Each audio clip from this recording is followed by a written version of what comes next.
Just the two of us. We can make it every try. Let me show you how I got these HanSohee curls with my Dyson Airwrap. Start with damp hair. Choose the direction of your barrel. Full heat for 10 seconds. Put it on full power, full heat. Flip it. Curl the hair away from your face in an outward direction. You press this, which is the frosting option.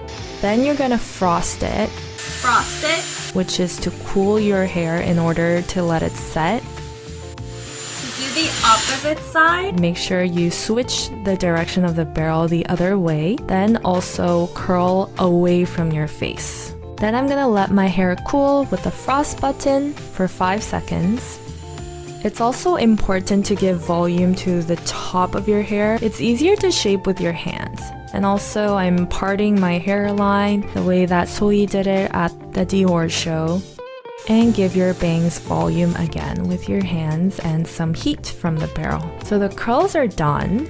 Add some hair oil. Texturizing oil to give some shine to my hair. And now you're all done. I hope you guys liked it.